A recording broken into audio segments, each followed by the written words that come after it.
Just going to quickly take you through the car. We've got it back finally, everything's all been completed, and now I've pretty much driven it for just a bit under a week now, so yeah, everything's bedded in nicely, no leaks or anything like that, which is really good. In terms of final horsepower figure, we ended up with 435 or 434 at the rear wheels. Pretty happy with that. I was hoping we could maybe get to 440. It is what it is. It drives 100% times better than what it did stock, so that's the main thing that was important to me, and the drivability is pretty much like stock as well, so really happy with that result. Obviously when it's a little bit cold, it does just tiniest bit of surge. It's nothing too major, and then yeah, once it's up at running temperature, it's absolutely fine. Running on the stock clutch, no worries at all, and it sounds pretty cool as well. I'm pretty happy with that. It's not really too over the top, but it's definitely aggressive enough that you know that the cam's definitely there. So I'll just take you through some of the install of the components. So we started off with a VCM OTR. We've done a mathless tune, so it's got a mathless boot onto it. This is the GPI ported throttle body, and then I've got a GPI rod modded intake as well. Now, to be honest, I was expecting a bit more horsepower out of it. I was hoping that maybe with just these two alone and the camshaft that we might get closer to 450 at the wheels, but I was at least expecting 440, so we've landed a little bit short. But where I really notice these two, and especially I think the throttle body, is now driving the car from standard to now. The throttle response is much more impressive, especially on downshift. When you're doing clutch downshifts and you want to rev match, it's a lot easier to blip the throttle now. So yeah, just in that self in alone, I'm pretty happy with. What else have we done here?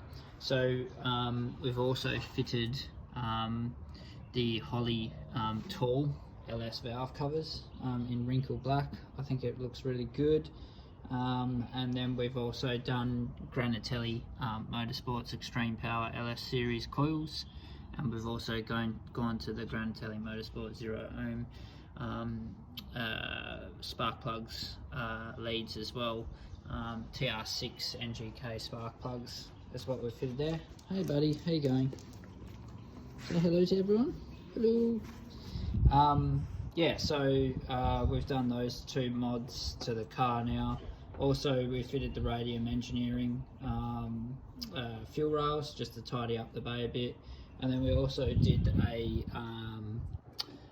we've also done the, usually on the factory Holdens at least, I'm not sure if it's on other LS motors, but the air conditioning hoses, they usually run up here and along this passage here, and then back into the aircon duct right there to the car. So what we've done is we've actually relocated these up and around here and rerouted them along the back there, so it just looks a little bit more presentable. So we did that quickly. Also done a Radium Engineering catch can as well. So that was a nice neat install, and that was nothing too difficult. Sorry, I just got to watch the dog. He's just wandering out the front. Come on, come here, good boy. We've also done 25% underdrive pulley. It's a Powerbond kit. So yeah, we did that while everything was off. Other mods is we've done trunion upgrade, pack racing, double valve springs, push rods. What else have we done? Obviously the SSv Stage 1 camshaft. Just trying to struggle. Oh, we did the valley plate cover as well from GPI, just a heat shield. And also I changed out, and we've gone for pacemaker heat protection coated extractors, just because I wanted it to look a little bit nicer. The stock standard blue finish in the mild steel was okay, but like, we'd done all these other dress ups in the bay, so I just wanted to refresh that as well. So that's come up pretty nicely.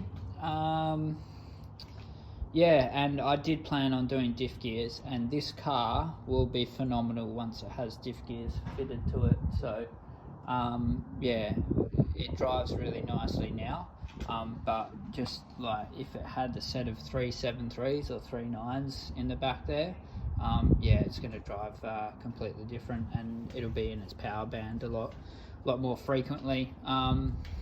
Even though the power band is pretty low in this, it still doesn't start pulling really heavily until about 2.8, 3 grand, which on the street I was hoping this would be more around 2, but it's still, don't get me wrong, it's still really punchy for any other type of cam, and it holds more torque than from 0 basically up until 6 or 6.5 grand over what the stock camshaft does anyway, so it really puts you back in the seat fairly fast.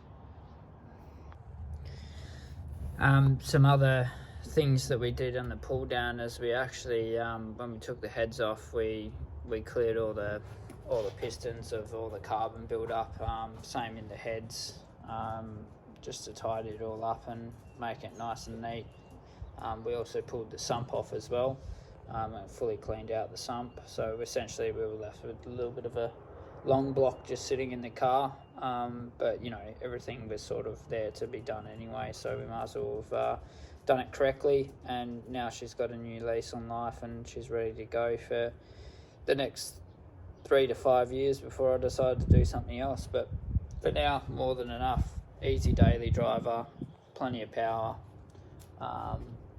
Jet, come here. Run away, boy. Sit down.